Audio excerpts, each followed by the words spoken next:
మైథిలి పెట్టిన ముగ్గుని చెడగొట్టాలని సాకేత్ చూస్తే, సాకేత్ ప్లాన్ని మైథిలి ఎలా తిప్పికొట్టింది ఈ వీడియోలో చూడండి. వారసురాలు సీరియల్ జూన్ 22 ఎపిసోడ్లో హరిశ్చంద్ర మైథిలి దగ్గరకొచ్చి, నువ్వు దేని గురించి బాధపడుతున్నావు చెప్పమంటాడు. ఈ ఇంట్లో ఎవరికీ నేనంటే ఇష్టం లేదని, ఈ ఇంటి కోడలు అనే స్థానంలో నేను కూర్చోవడం ఎవరికీ నచ్చడం లేదు, అందుకే బాధగా అనిపిస్తుందని మైథిలి అంటుంది. ఎవరైనా ఏమైనా అన్నారా అని హరిశ్చంద్ర అంటే, ఏదో ఒక మాట అని ఊరుకోరు కదా, అలా అయితే పట్టించుకునేదాన్నే కాదు, ఇబ్బంది పడే పరిస్థితి ఏదో ఒకటి ఎదురవుతుంది అంటుంది మైథిలి. నీ పరిస్థితి నాకు అర్థమైంది అంటాడు హరిశ్చంద్ర. నీది ప్రేమ వివాహం కాదు, పెద్దలు చేసిన పెళ్లి కాదు, నీది ఒక విచిత్రమైన కళ్యాణం. నీకు ఇలాంటి ఎదురు దెబ్బలు తగులుతూనే ఉంటాయి. వాటిని నువ్వు ఎదుర్కోవాలంటే 10 రెట్లు బలం నీకు రావాలి, అంత బలంగా నువ్వు ఎదుర్కోవాలని హరిశ్చంద్ర మైథిలికి ధైర్యం చెప్తాడు.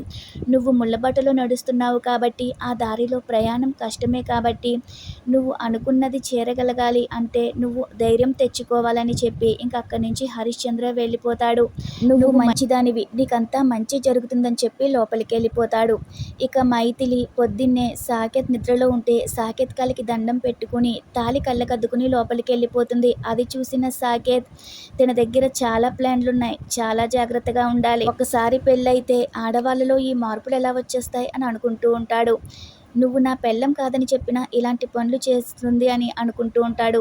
ఇక ఆ తర్వాత సౌదామిని దగ్గరికి వెళ్ళి కూడా కాళ్ళకి దండం పెట్టుకుంటుంది. ఇక సౌదామిని కూడా అదంతా గమనిస్తుంది. మైథిలి వెళ్ళిపోయిన తర్వాత, నేను తిన్ని ఇంట్లో నుంచి పంపిద్దామనుకుంటే ఇది ఇంట్లో పాతుకుపోవాలని తెగ ప్రయత్నిస్తుంది, దీని ప్రయత్నాలు ఫలించకూడదని అనుకుంటూ ఉంటుంది. ఇక తర్వాత వాకిట్లో ముగ్గు పెడుతుంది. పైనుంచి సాకేత్ చూస్తాడు. అంతకుముందు ముగ్గు పెడితే తన అందం చూడ్డానికి మనసు తెగ ఆరాటపడేది, ఇప్పుడు తను ముగ్గు పెడతం చూస్తే నన్ను ముగ్గులో దింపడానికి అన్నట్లుగా ఉందని కావాలనే ఆ ముగ్గు మీద నీళ్లు పోసేస్తాడు. అదంతా మైథిలి ముందే గ్రహించి గొడుగు అడ్డం పెట్టుకుంటుంది. సాకేత్ ప్లాన్ని సాకేత్కే తిప్పికొడుతుంది. నువ్వే చేసావని నాకు తెలుసు అన్నట్లుగా సైగ చేస్తుంది. ఇక సాకేత్ తలదించుకుంటాడు.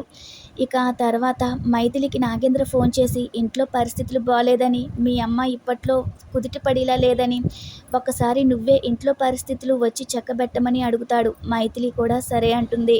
ఇక దేవుడి దగ్గరికి వెళ్ళి దండం పెట్టుకుని, నాకు అడుగడుగునా ఆటంకాలు ఎదురవుతున్నాయి, నువ్వే అండగా ఉండమని వేడుకుంటూ ఉంటుంది. అదంతా దూరం నుంచి చూస్తున్న చందన, దీనికి ఎలాగైనా ఆటంకాలు కలిగేలా చేస్తే ఇంట్లో నుంచి వెళ్ళిపోతుంది అనుకుని మైథిలి దీపం వెలిగించబోతూ ఉంటే కావాలనే ఫ్యాన్ వేసి దీపం ఆరిపోయేలా చేయాలని చూస్తుంది.